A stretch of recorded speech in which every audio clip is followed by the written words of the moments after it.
homestead. So today I'm going to be showing you how you can make a really fairly quick hedge. So if you just moved into a property and you want a bit of a privacy barrier put up, or a windbreak or something like that, this is a really good hedge for it because it's quick growing, and it's pretty resilient. Like with us, we don't water it at all, and it's planted into hardcore. There's a bit of soil when we very first put them in, but no, apart from that, we've took no care of these whatsoever, and they're thriving. They're doing really well. Now, what I'm going to do today is we're going to show you how to grow them. Obviously, we've put this hedge in here to cover this fence up. This fence is what keeps the dogs in, so it's a case of hiding this horrible metal fence. And not only that, it'll serve a purpose in the summer as well, because it'll grow, and we'll let it grow a bit higher than the fence, and it'll cast some shade on the other side for the dogs as well. So I'm going to take you through the steps now. We took some cuttings about 8 weeks ago, so I'm going to show you them. We'll be putting them on. I'm also going to show you how to take cuttings from the bush itself, and then I'll show you some that we planted out in the spring this year, and how much they've grown. So let's get into the video, guys. So when you're taking the cuttings for these, you always want to wear gloves, right, and a long sleeve shirt if possible. It doesn't affect me, but when you do cut into them, it will release a sap like that, and the sap is a skin irritant. So what you want to do is you want to make sure you've always got gloves on, and afterwards clean your utensils and stuff. But yeah, that's basically one cutting there. Now this is a pink variety, because Katie, as you know, loves pink, so she wanted a pink wall. We have some more over the other side of the property, with white ones, blue ones, which we do take cuttings off. So once you took the cutting, you got to take all the lower leaves off, and as you can see, I've cut that just under the node. So just take that off like that. So I'll get a few more of these, and then we'll show you what to do next. So guys, welcome to my makeshift little desk. It's great what you can make out of a few crates. So there's your cutting. It's just a bit of softwood as well. I always try and take the softwood cuttings because they do seem to root a lot better. And literally all you're going to do is cut it underneath a node. Right, if there's any flower stems, so like there's a little flower stem trying to come up there, just snip that off and just pop it in the water. So this one's probably a bit better to show you. So with this one, just strip all the leaves off like that, and then we'll just snip that underneath. Now there's no rooting hormone, nothing, it's just plain old water. I don't do nothing with the water. It's just a mayonnaise jar. Nope. And you just pop them in like that. That one's got the old flower stem on it, so you'd snip that off like that. This is probably one of the most easiest hedges to grow, and like I said before, they don't need a lot of water. They do take a lot of water, but they'll channel the roots down to go and find that water. So like with us, these are planted on a drive. This is hardcore, and look how well they've grown. They're doing so well.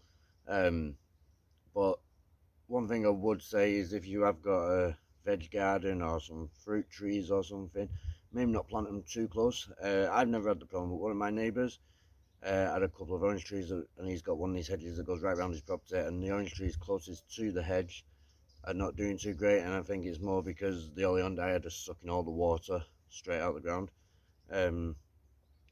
But yeah, nice quick easy hedge to grow. So once you've done that, you just do these last two. Obviously take as many leaves off as you can. With something like that, you could probably get 2 out of it. I'm going to leave it like that and just leave it in like that, because that already gives you a nice shape to the bush as well. That's why I always try and pick ones that it'll have the fork in it already. So once you've done that and put them in your jar, then I stick mine on the shelf in the house. You don't want them in direct sunlight because they don't take in direct sunlight. I've tried doing them on the terrace and they just don't take. So somewhere warm in the house, out of direct sunlight, and then just check on the water level. Make sure that the water's about halfway, 3/4 of the jar.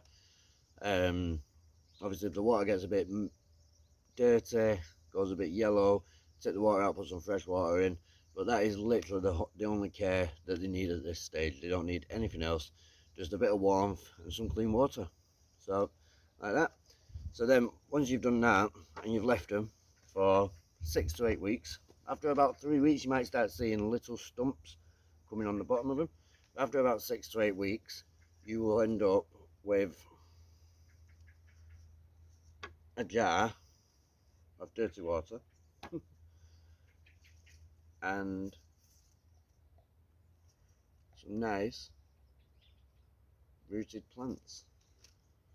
So this is one I can actually show you with this one. So as you can see, all the others have rooted, but this one is a little bit late. And if you just look around the bottom, I don't know how well it'll show up on camera, but it's just starting to break the skin, and that's where the roots will come from. What we'll do with that one then is we'll put that one in with the new cuttings, so that it's not sat in a jar on its own, and that'll just go in the house with the new cuttings. So once you get to this stage, you have some nice roots. That one I forgot to cut the flower off. Just to show you guys, you don't need to cut the flower off. Well, it still does it. It's better if you do. Now it puts more energy into the roots than it does anything else. But once you've got that, then next you need to be really brittle, as you can see. You need to be really careful because the roots are really brittle. As you can see, these ones are falling off. So when you get to this stage, having gloves isn't a major thing because all that sap has already gone by this stage, and I can't pot up with gloves on either. So you just want some regular potting compost like that. I've got a little, I'm not sure what that is, what size tub that is, but a small one. And all you're going to do is literally, I've already filled these up. Really what you should do is put them in.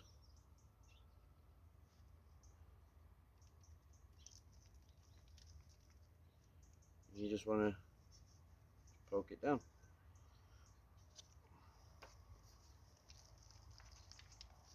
Put a bit more in there.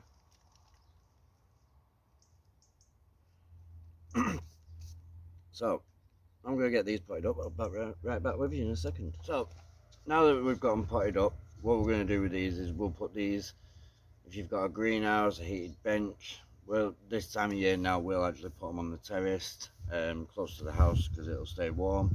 Keep them well watered, get those roots growing, and then come springtime we'll probably pot them up in the spring, and then in September next year we'll plant them out into the final place where they're going to go. We tend to plant out in September because we get a lot of rain, September, October. Gives them a really good soaking. You don't have to worry about watering them. But yeah, it is literally as simple as that.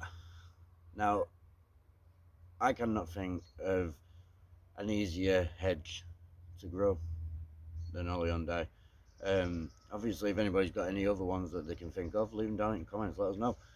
But I'm going to get the rest of these potted up now, but before we shoot off, I'm just going to show you the size difference of some that I planted out I actually planted them out in spring this year because I wanted to get them growing with some heat.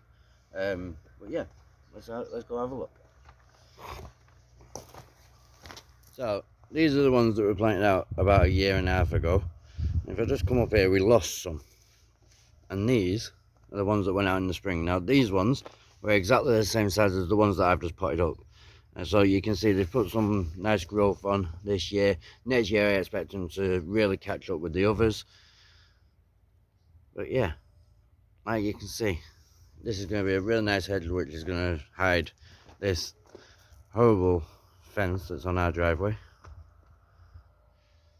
So guys, I hope you like that video, and if you want any more advice on growing these, just leave us a question down in the comments, or you can jump onto one of our lives and you can ask us.